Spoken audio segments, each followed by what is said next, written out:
Warahmatullahi wabarakatuh. Selamat malam sahabat Seruya dimanapun berada. Kembali lagi bersama Seruya TV pada edisi Selasa 15 Maret 2022 di program Headline Deadline. Nah, untuk edisi kali ini agak berbeda karena biasanya tampil 3 presenter Seruya TV, tapi malam ini saya hadir.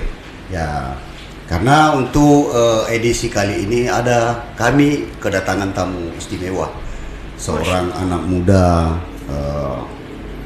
yang cukup dikenal di seantero Sulawesi Selatan, bahkan Sulawesi. Beliau adalah Muhammad Rizal Jamal, salah satu konten kreator. Nah, selamat malam. Saya panggil apa ya, Dinda atau apa? Bebas ya, saya panggil Dinda. Nah, ini dipanggil Seruya ini udah bersyukur sekali Kanda. Ya. Siap. Ya, kami pertama-tama menyampaikan ucapan terima kasih karena di tengah kesibukan kita masih menyempatkan waktu hadir di Seruya TV. Ya. Nah, ini live ini kita. Live di? Ya, saya yakin banyak fans tadi di Palopo. Masya Allah. Amin. Seperti itu. Ya, ini kan Seruya TV ini salah satu program Koran Seruya menyapa warga Luraya. Luraya berarti bukan hanya Palopo ini. Bukan hanya Palopo. Tapi di Timur, Lu Utara. Iya. Nah, tentu sahabat Seruya penasaran siapa sebenarnya Rizal Jamal ini yang saya sendiri sering nonton di TikTok. Makasih banyak.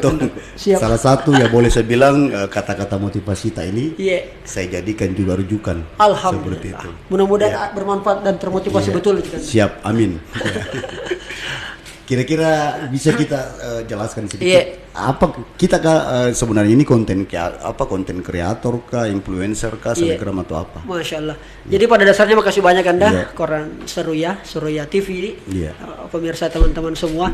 Jadi pada dasarnya kalau saya ditanya sebenarnya itu siapa? Kalau saya ditanya tentu saya akan bilang bahwa saya anak muda biasa. Saya itu fokusnya bermain di wilayah digital. Kalau kita sekarang sebutnya content creator. Walaupun juga kebanyakan Kanda menyebutnya ya influencer lah, motivator lah, macam-macam lah.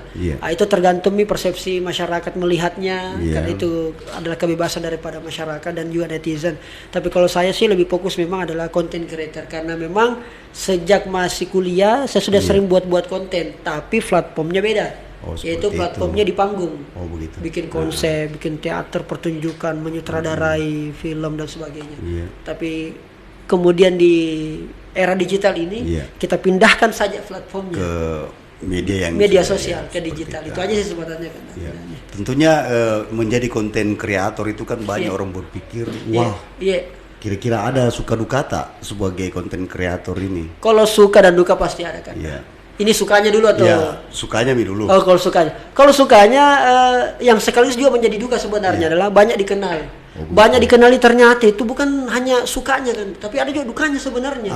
Iya, karena kadang-kadang kita mau agak lebih privasi, lebih private, tapi susah. Kita kemana-mana sebenarnya lagi mau mencoba sendiri, tetapi selalu saja ada yang mencoba untuk berinteraksi dengan kita. Nah itu duka juga sih sebenarnya kan. Tetapi itulah konsekuensi.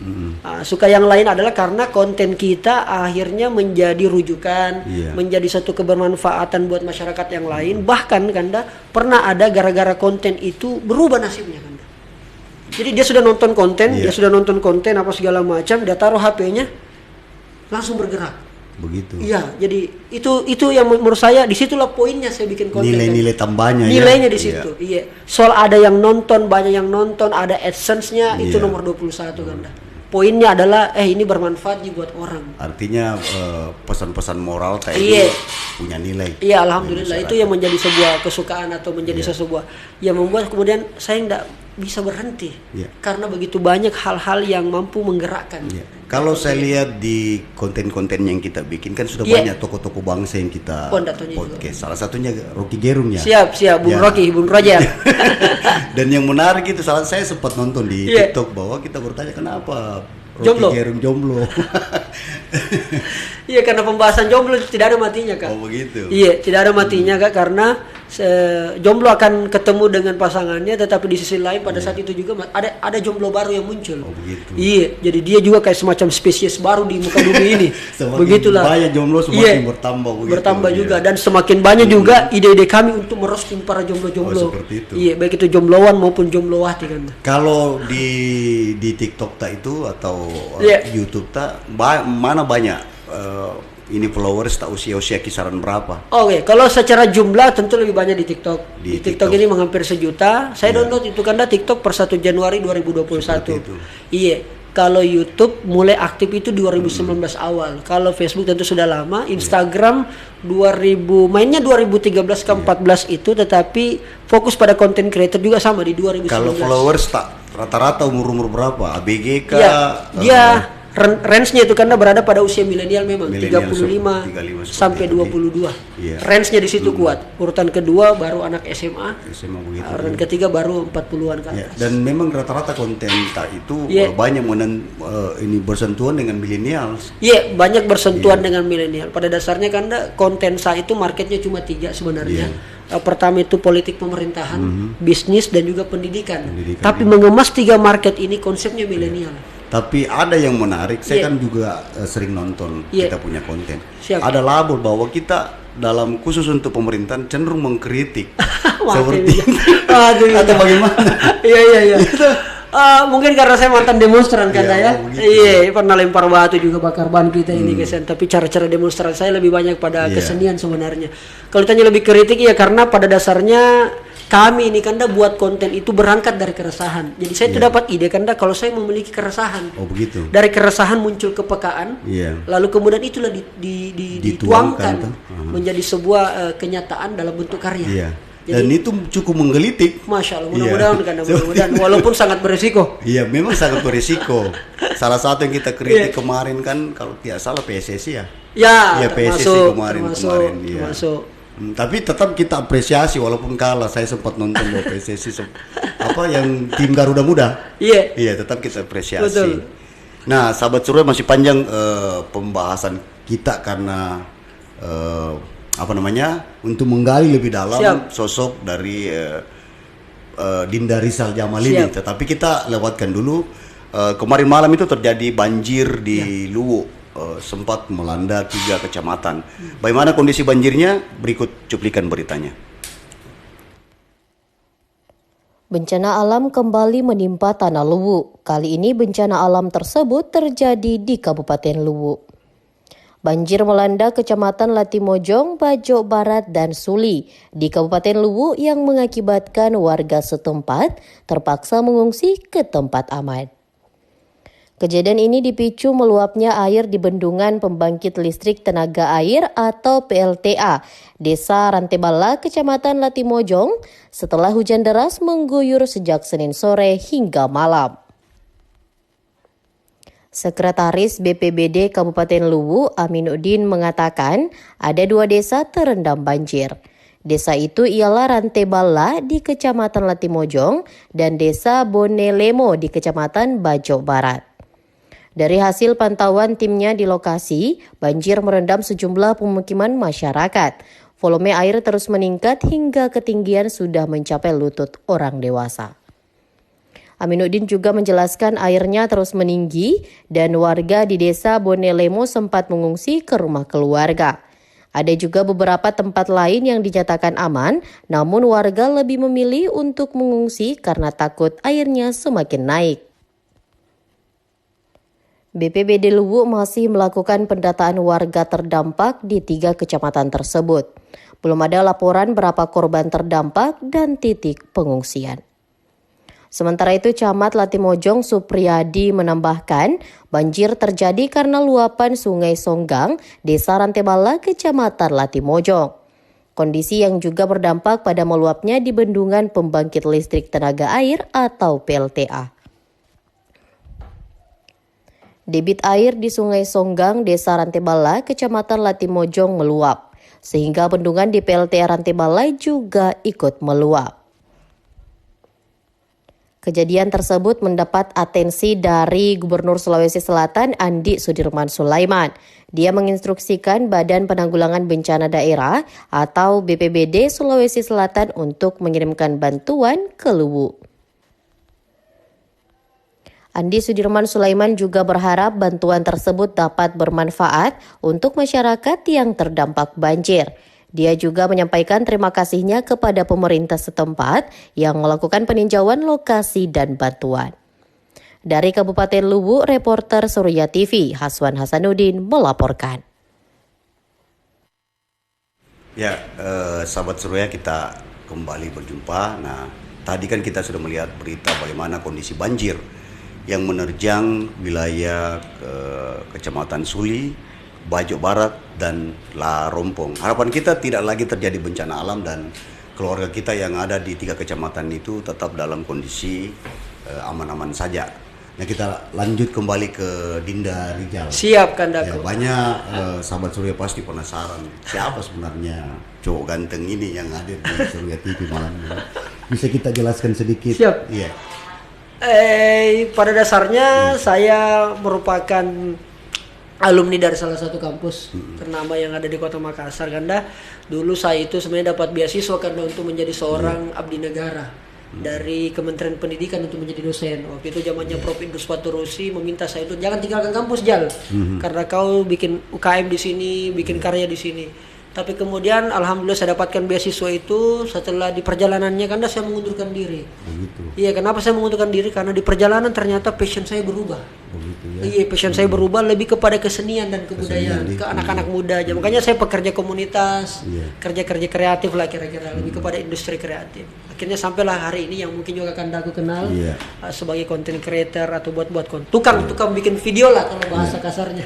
Ini kan banyak orang juga bermimpi mau jadi konten kreator karena melihat ya terus terang seperti Hatta Halilintar, siapa Rans, si Baim Wong. Iya, Baim Wong. Nah, kira-kira memang berpenghasilan kan memang di luar mereka yang sudah main-main miliar. Iya. Seperti itu. Kalau bisa saya bertanya privasi sedikit. Iya.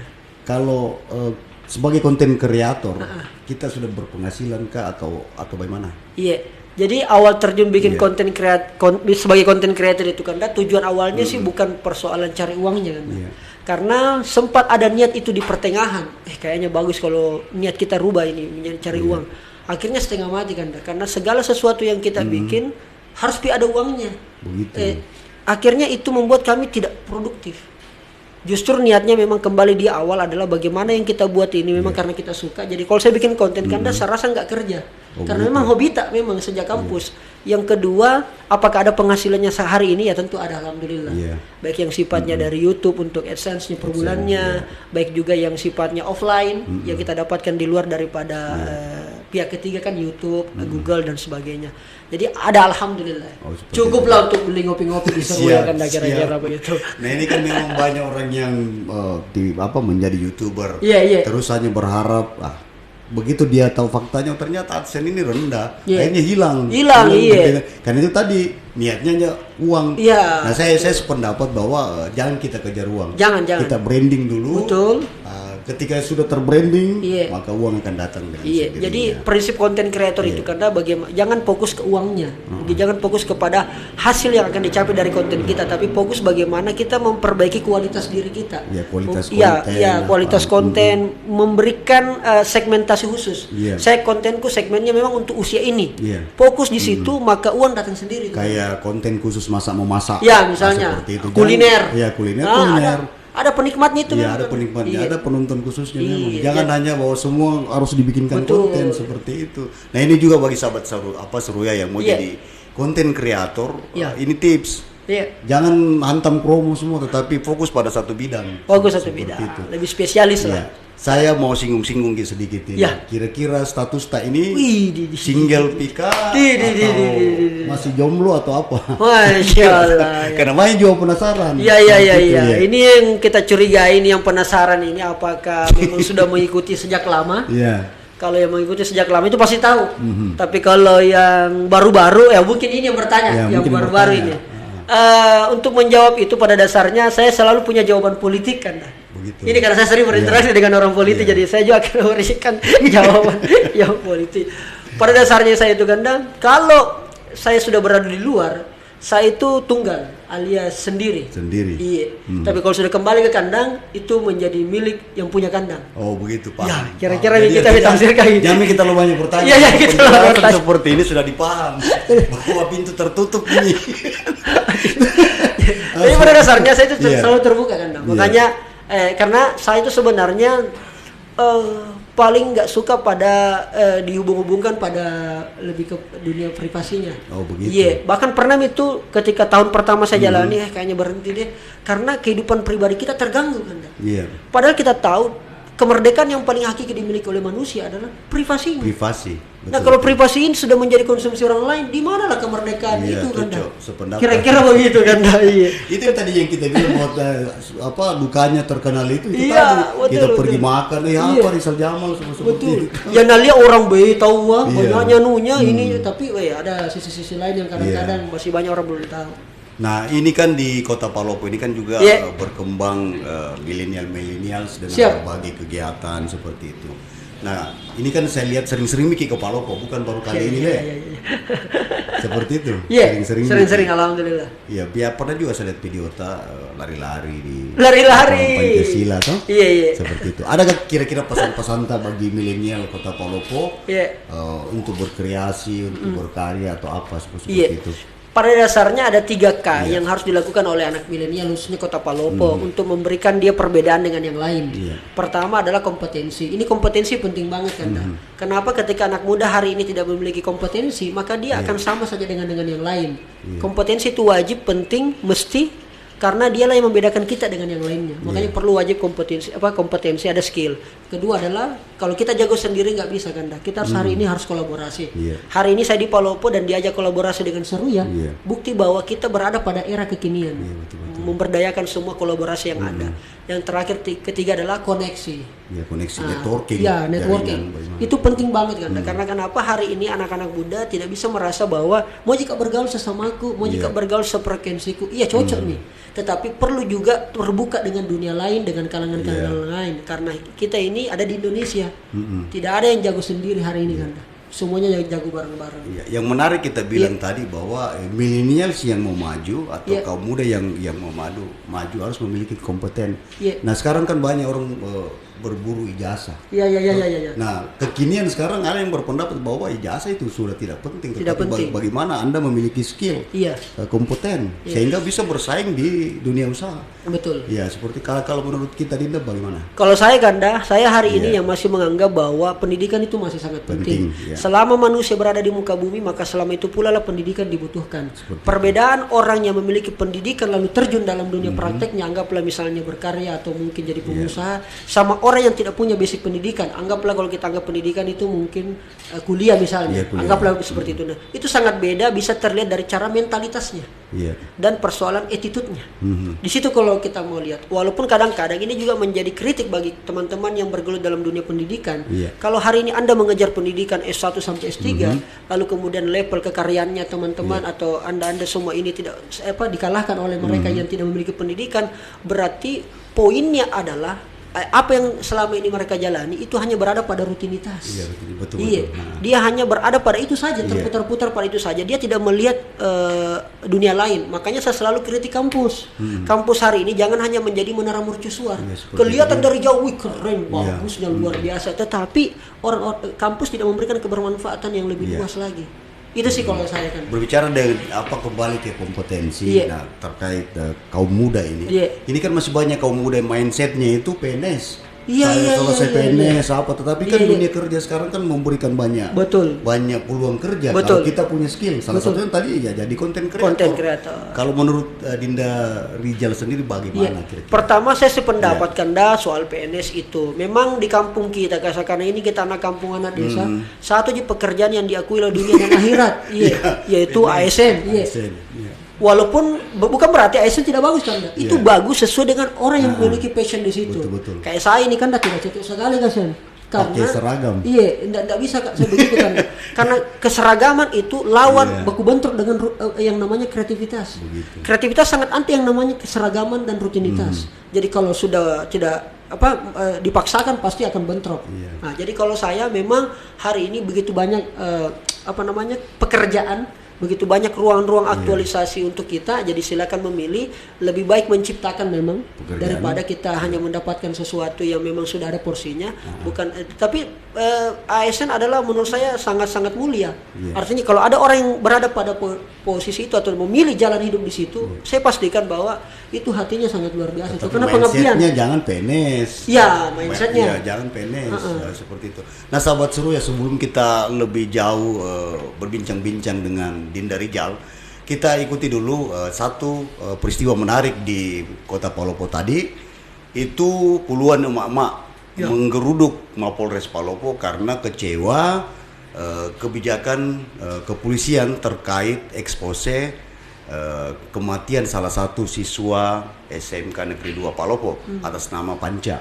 Panca ini mayatnya ditemukan di parit. Kemudian polisi sempat menduga bahwa ini kecelakaan, mengalami kecelakaan. Tetapi keluarga korban meyakini bahwa almarhum Panca ini dibunuh. Nah, bagaimana beritanya? Saksikan cuplikannya berikut ini. Puluhan warga mendatangi Mapolres Palopo Selasa 15 Maret 2022. Mereka ialah keluarga almarhum Panca Subastio, korban yang ditemukan mayatnya di samping Mandala Finance beberapa waktu lalu. Keluarga almarhum itu ingin mendengar hasil dari gelar perkara pihak kepolisian atas kasus meninggalnya siswa SMK Negeri 2 Palopo itu. Namun suasana memanas saat polisi menyampaikan hasil penyelidikan mereka. Hal itu dikarenakan pihak keluarga tak puas dengan penyelidikan polisi. Dari hasil autopsi, tim Bidokes Polda Sulawesi Selatan menyimpulkan korban meninggal lantaran kecelakaan dan bukan dibunuh. Mendengar kesimpulan tersebut, pihak keluarga langsung histeris. Mereka tak terima apabila Panca disebut meninggal lantaran kecelakaan. Keluarga Panca yang didominasi emak-emak kemudian berteriak menolak hasil gelar perkara dan autopsi tim Bidokes Polda Sulawesi Selatan di Mapolres Palopo. Beberapa orang polwan berusaha menenangkan para keluarga korban yang histeris tersebut. Namun tak berhasil, mereka terus saja meneriakkan kata-kata penolakan terhadap hasil gelar perkara Polres Palopo. Suasana baru mereda ketika anggota keluarga lainnya berusaha menenangkan mereka. Emak-emak itu lalu dibawa keluar dari Mapolres Palopo untuk dibawa pulang. Kuasa hukum keluarga Panca Subastio, Resa Nuswandi, membenarkan adanya hasil autopsi tim Bidokes Polda Sulawesi Selatan. Saat ini pihaknya akan melakukan komunikasi dengan keluarga mengenai langkah hukum yang akan diambil selanjutnya. Sebelumnya jenazah Panca Subastio 17 tahun diautopsi oleh Bidokes Polda Sulawesi Selatan. Kasat Reskrim Polres Palopo, AKP Andi Aris Abu Bakar mengatakan otopsi ini dilakukan untuk mengetahui penyebab kematian Panca Subastio. Perwakilan Bidokes Polda Sulawesi Selatan, Dr. Ria mengatakan hasil dari otopsi itu dilakukan secara ilmiah. Otopsi dilakukan untuk mencari kebenaran dan apa yang mereka temukan saat autopsi nanti itu yang dilaporkan. Dari Kota Palopo, reporter Seruya TV Haswan Hasanuddin melaporkan.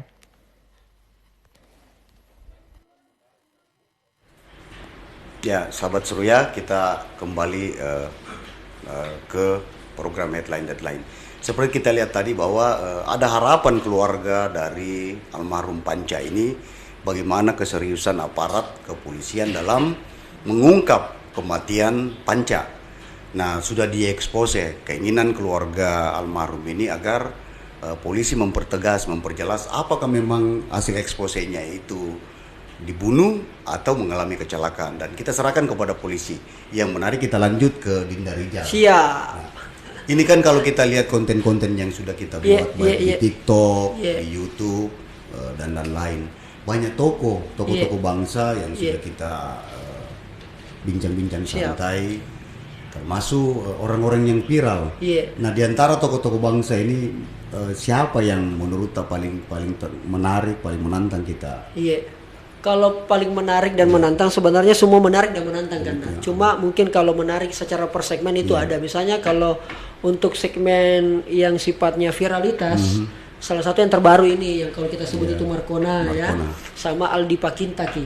Nah, itu yang menurut saya secara segmen viralitas itu yang cukup menarik, karena ternyata di balik kepolosan, di balik kehebohan apa segala macam, ternyata menyimpan cerita yang sangat menyedihkan, cerita yang inspiratif banget sebenarnya, yang banyak orang tidak tahu. Kalau bicara soal tokoh, saya teringat dengan waktu segmen politik sih, waktu Pak Muldoko ingin merebut Demokrat. Nah, itu cukup seru itu waktu zaman Pak Ulla ya, ketua Demokrat yang kemudian itu luar biasa, penonton podcast saya terbanyak yang itu 1 juta lebih penonton, itu podcast terbanyak itu. Jadi segmen politik itu yang paling seru. Kalau yang paling unik itu ya sama Rocky Gerung, yang paling unik ya, karena kesempatannya langka sekali kan, tetapi saya diberikan kepercayaan oleh kampus itu hari yang mengundang Unismu. Jadi banyak menganggap bahwa saya mengundang, bukan Unismu yang mengundang, dalam hal ini BEM Fakultas Ekonomi dan Bisnis. Tapi dari BEM Fakultas Ekonomi dan Bisnis ini tidak ada yang sanggup untuk ngajak teman cerita. Saya lah yang disiksa untuk itu. Mengajak bercerita ini manusia. Akhirnya waduh, kita kalang kabut juga ya, mau tidak mau 2 hari sebelum kedatangannya saya belajar dulu. Apalagi berbicara tentang ekonomi. Saya sempat wabillahi taufiq wal hidayah di pertengahan jalan kan, tapi alhamdulillah ya. Itu sih kalau pemerintahan hampir semua sih, termasuk dengan wakil wali kota Palopo kemarin ya, Boa, Pare-Pare, hampir semua lah, karena memiliki cerita unik masing-masing. Iya, gitu kayaknya sih kan. Kalau di antara tokoh-tokoh bangsa yang terkenal kayak Rocky Gerung, kemudian orang-orang yang viral di media sosial, mana paling banyak penontonnya? Atensi yang nonton. Saya sebenarnya fokusnya bukan pada jumlah penonton sih kan.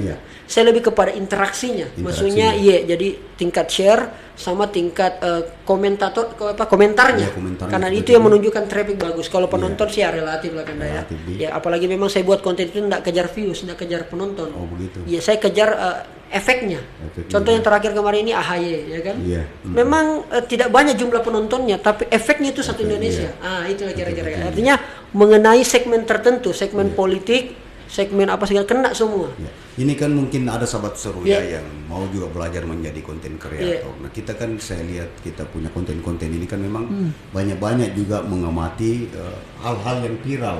Seperti yang tadi Dila yang jadi viral di TikTok, terus ada yang mahasiswa yang jadi buruh semen. Nah, bagaimana cara tak sampai bisa menghadirkan mereka untuk dianu? Jadi pertama memang kan saya tidak kerja sendirian kan.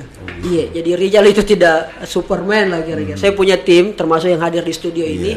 Jadi tim-tim ini memang gunanya adalah dia mengamati setiap hari isu apa yang lagi diperbincangkan. Jadi kita fokusnya adalah viralitas inspiratif. Jadi viralnya inspiratif, bukan viral karena kasus. Bukan viral karena berkelahi. Itu sama sekali sangat terlarang untuk masuk di wilayah saya. Karena ada kan sisi human interestnya. Itu masuk bahasa Paloponya human interest. Alright, Jadi fokusnya di situ kan. Misalnya kemarin Aini yang dari Pinrang, dia sangat inspiratif karena dia sembari kuliah, ternyata dia juga membantu orang tuanya. Itu kita kejar kita kejar. Termasuk juga kemarin dari Pinrang juga. Ini Pinrang bahkan dikenal sebagai kabupaten viral. Karena selalu ada viralnya di sana, walaupun kadang ada jeleknya, ada juga bagusnya, yaitu Herul, pesawat terbang. Yang bikin pesawat. Nah, itu pertama kali saya bikin konten podcastnya outdoor yang kemudian sangat menyedot perhatian. Dari situ ternyata segmennya tinggi. Ternyata penonton saya itu di situ. Jadi saya nggak perlu bikin prank, nggak perlu main game, karena pasti nggak ada yang nonton.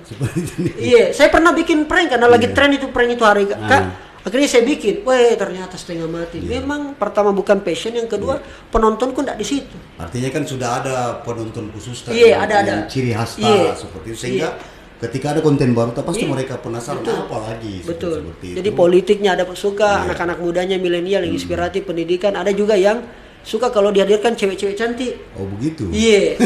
Kebetulan saya punya banyak teman cewek kan dah. Iya. cantik. Nah, saya masuk sedikit karena ada informasi sih. Ya, ada informasi bahwa kita sebenarnya tidak pernah walaupun bukan sering ke Palopo, tetapi kita pernah punya emosional dengan kota Palopo. Iya. Seperti itu katanya sih. Iya. Pernah dekat. Iya. Salah satu garis Palopo, betul. Iya.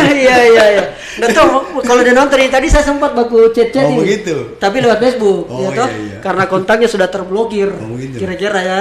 Saya diblokir. Saya selalu diblokir kasihan. Begitu. Tidak pernah blokir saya. Iya pernah bahkan cukup lama sih, kurang lebih 5 tahun lah ya. Kredit motor lah sudah lunas itu, kredit rumah. 5 tahun. 5 tahun. Mobil lunas. Iya. Gadis Palopo tinggal di daerah Batang. Iya, saya kurang tahu di mana itu Batang yang jelas Batang itu. di perbatasan antara Toraja dengan Palopo. Oh, itu masih Palopo itu di? Masih Iya. Palopo. Itu luar biasa dan menurutku itu yang cukup berkesan dan lama. Lama nih. Iya. Jadi memang cewek-cewek Palopo itu setia. Oh begitu. Iya, tapi kalau kita macam-macam jangkau, nah selesaikan gue juga. Nah, cakang. Ya, sebelum kita lanjut ke segmen berikutnya, kami akan menghadirkan salah satu berita dari Dinas Perindustrian Bina UKM yang buat tepung sagu. Bagaimana beritanya? Berikut cuplikannya. Dinas Perindustrian Kota Palopo mengelola sagu kering menjadi tepung sagu yang bisa bertahan 1 tahun. Selain itu, tepung sagu tersebut juga bisa dikemas dalam kemasan plastik sehingga mudah dibawa keluar kota.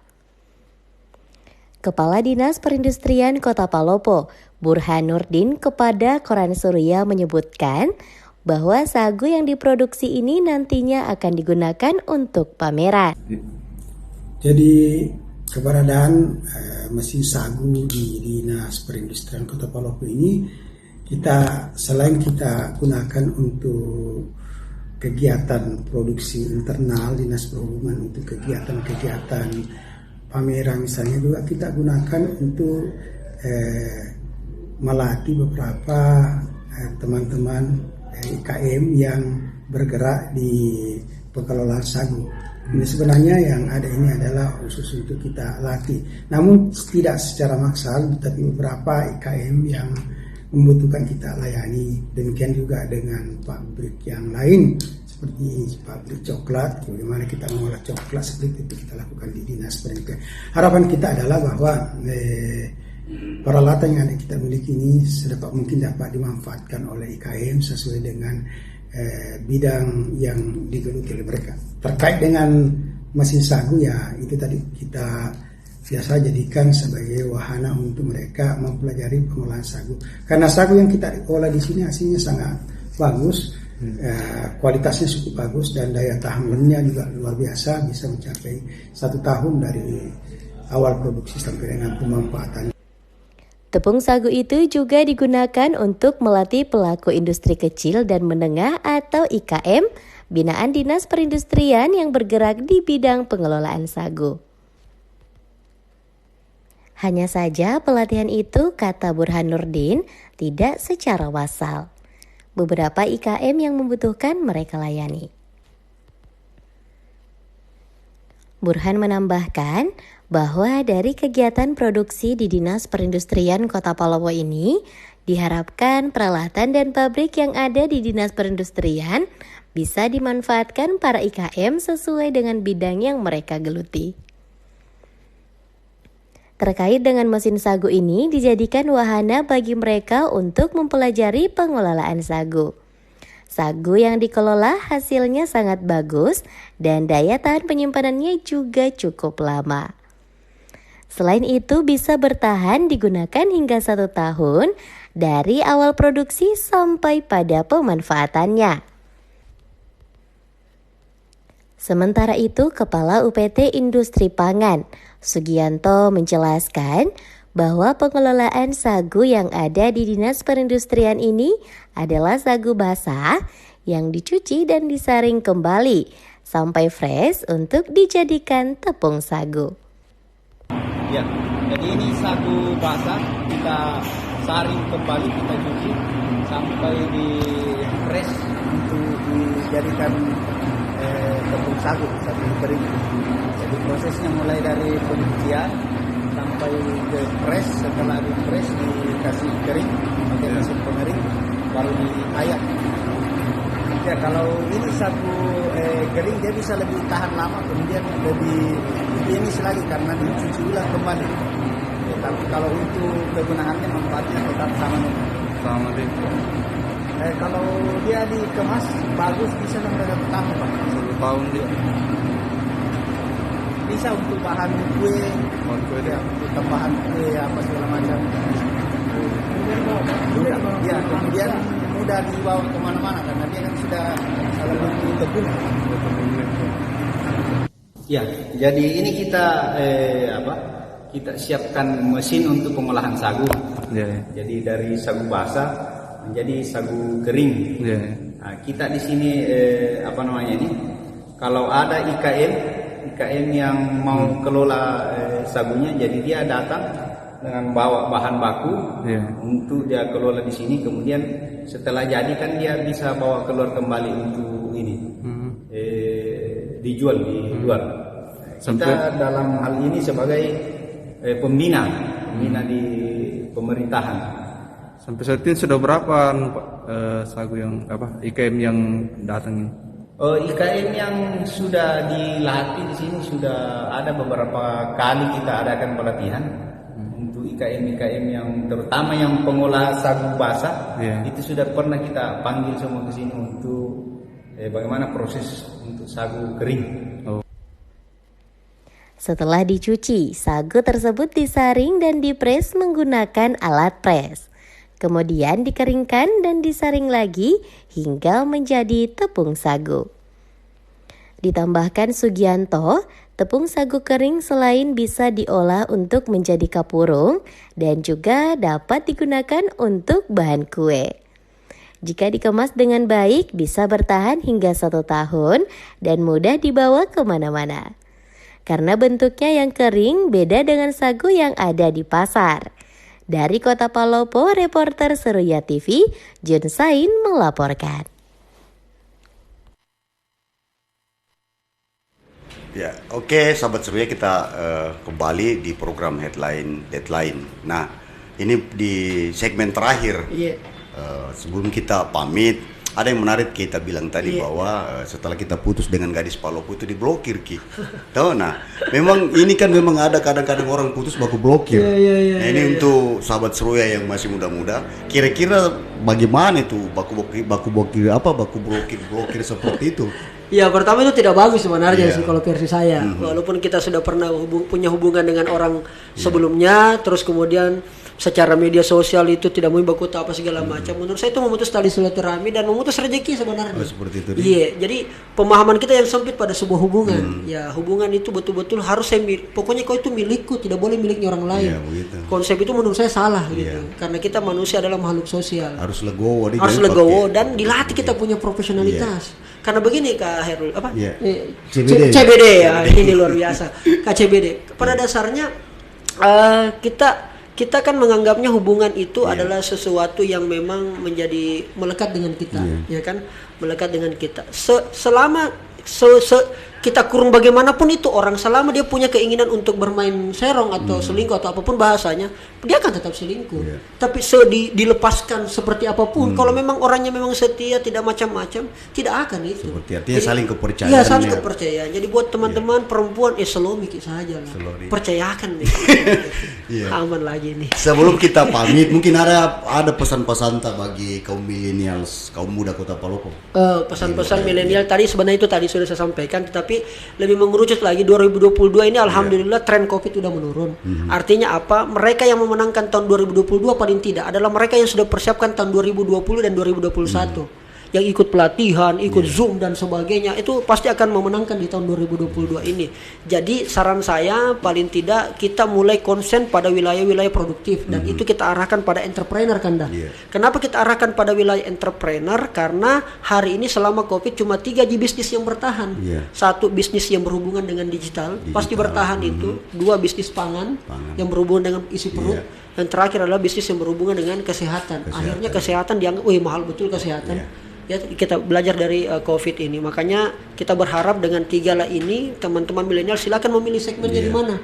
Anda suka pertanian, sudah garap pertanian tapi konsepnya digital. Nah, begitupun sebaliknya. Anda digital tapi jangan lupa fokus pada pertanian juga karena ternyata itu yang bertahan kan. Ini kan Dinda Rijal ini kan paling mahir, boleh dibilang pakarnya kalau kata-kata motivasi. Nah, sebelum kita pamit, ada kata motivasi untuk sahabat Seruya? Atau motivasi atau maksudnya pantun ini kan? Ya bisa pantun apalah dari kita. Sebelum itu saya mau dulu berikan kesan saya sama bosnya ini Seruya ya, CBD. Namanya tadi kan kita akrab sapanya Hairul Hairul Baderung. Hairul Baderung. Saya ini kan orang Bugis kan dah. Mama aku pernah bilang, nah tidak sembarang itu dikasih nama orang. Nama mewakili rasa. Tapi kan kalau saya sebut garam yang terbayangkan rasanya asin. Kalau saya sebut gula yang terbayang rasanya manis. Sama dengan nama kan dah. Kenapa kita menjadi pimpinan atau bosnya kita punya bos di Seruya karena memang nama Hairul Baderung. Ada artinya itu kan dah. Apa itu artinya? Hairul. Wah, ini luar biasa ini. Kau suka sekali orang kalau ada artinya namanya Hairul. Hairul, hari-hari melaksanakan sunnah Rasul. Iya, ya kan? Kita berharap begitu kan? Iya, itu Hairul. Yang kusuka ini kanda Baderung. Ini Baderung. Bahkan kalau saya mau pinjam nama juga semua sekali nama aku juga Baderung. Baderung. Apa itu Baderung? Bahagia, dermawan dan selalu beruntung. Alhamdulillah.